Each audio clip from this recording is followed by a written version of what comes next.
Okay, this order, it's a wonderful order, it's a beautiful order. This order is pulling American booze off the liquor mart shelves.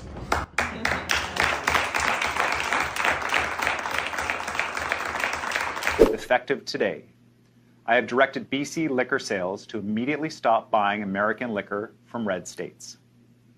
Liquor store employees will be removing the most popular of these brands from government store shelves. Donald Trump and MAGA are getting the trade war with Canada that they wanted, but claimed would never happen.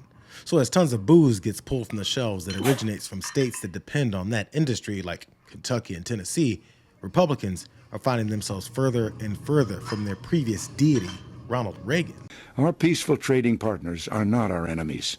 They are our allies.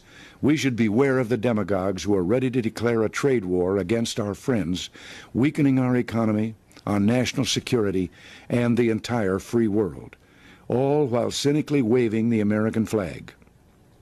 The expansion of the international economy is not a foreign invasion. It is an American triumph, one we worked hard to achieve, and something central to our vision of a peaceful and prosperous world of freedom. After the Second World War, America led the way to dismantle trade barriers and create a world trading system that set the stage for decades of unparalleled economic growth.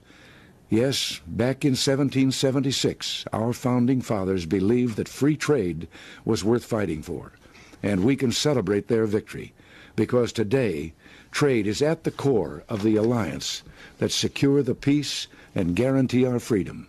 It is the source of our prosperity and the path to an even brighter future for America. So yeah, I know that showing old videos of Ronald Reagan literally warning against the very things that this party now celebrates as pro-American is useless.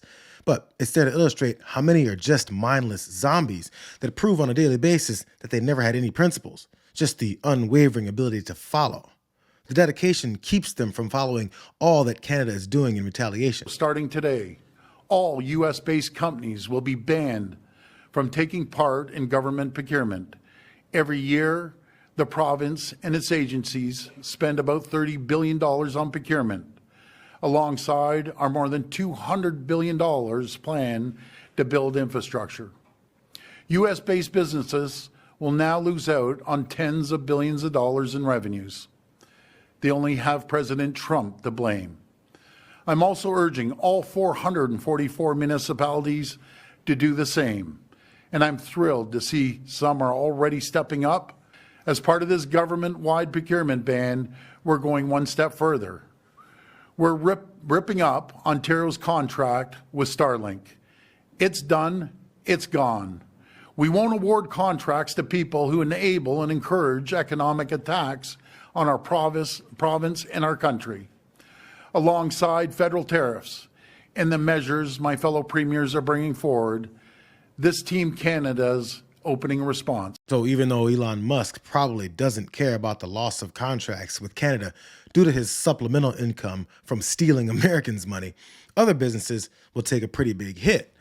But despite the petrified look on Doug Ford's face there, he's threatening even more in case Trump escalates things further by slapping a 25% surcharge on electricity exports to New York, Michigan, and Minnesota, and even shutting electricity off completely if Trump continues down this road. It would hurt everyday Americans and businesses, something this party really doesn't give a damn about. And if I have to pay a little bit more for something, I'm all for it to get America right again, to start whittling down this $36.5 billion or trillion dollars worth of debt that we have that's unsustainable. You think that a lot of your constituents feel the same way? They're willing to pay a little bit more? Well, I think so. I mean, look, we have lived under the oppression of Joe Biden's hyperinflation for some years. Yes, Representative Alford is so out of touch from the lives of Americans, he thinks just because he says he's willing to pay more for Trump's trade wars that everyone else is. Just because he has enough money to sell out to every one of Trump's demands that others do too. He's so disconnected, he's showing that he really wasn't listening to that town hall full of people that let him know how they feel. When is he going to start upholding his oath of office? Yeah! Thank you, Jim. Appreciate that. I believe that every day that I walk, Well, I'm waiting for your answer, Mark. every day that I walk up those Capitol steps, I think about this district and I think about my oath of office, and I get on that House floor and I cast a vote for our district. I think about that oath of office. Will you recite that oath right now? I'm living up to the oath of office. If you believe that I'm not, then that's up to you. Elon Musk has contracts with the federal government. But he is also, I think, doing an effective job. Conflict of interest! Show me! There are a lot of people who don't want to see waste, abuse, and fraud weeded out. Some of them here today. I don't want him in charge of it. But he is appointed by the president as the chief executive. Elon Musk and the president have agreed that if there is any potential conflict of interest,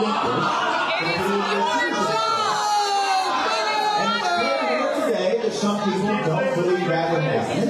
It's your job. No, for real.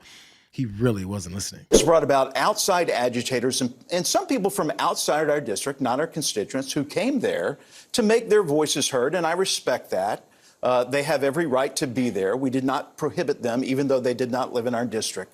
But I really wanted to hear from our constituents. That's who sent me to Congress, and that's who I owe really my service to. And they were not really able to be heard. Some of them were there who had worked for the IRS and were getting laid off in Kansas City. And I really wanted to hear their concerns, and let's work together about how can we find you the next job. There are thousands of jobs, 150, 175,000 jobs right now available in Missouri. You say outside agitators. Are you saying that none of them were your constituents that were there? No. Some were. Let me make that very clear. Some were our constituents. They clearly were not aligned with my way of thinking, and they did not vote for Trump. These guys don't realize that consistently calling Americans that they're supposed to represent outside agitators for being upset over their lives being dismantled for the sake of Elon Musk's wallet just isn't a good look.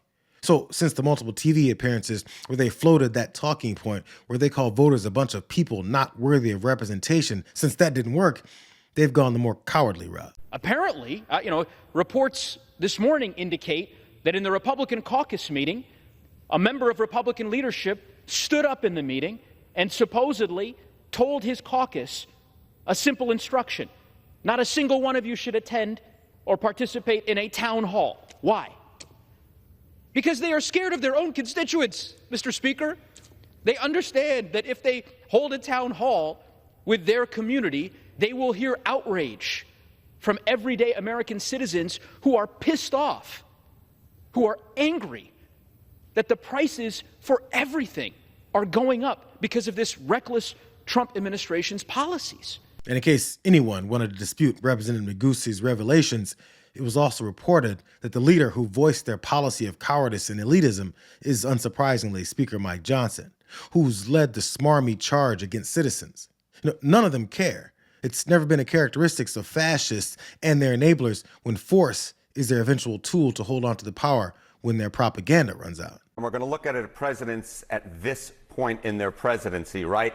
And the word here that I would use to describe Trump is awful. In fact, the only person who does worse than Trump does right now with a +1 net approval rating is himself back in 2017 when he was at -8. So he's doing better than he was. I was going to say, you could spin it another way. He's making gains. He's making gains, but he's doing worse than everybody else. The average president at this point, get this, plus 27 points on their net approval rating. Donald Trump is doing historically awful. The only person he beats is, again, himself from term number 1.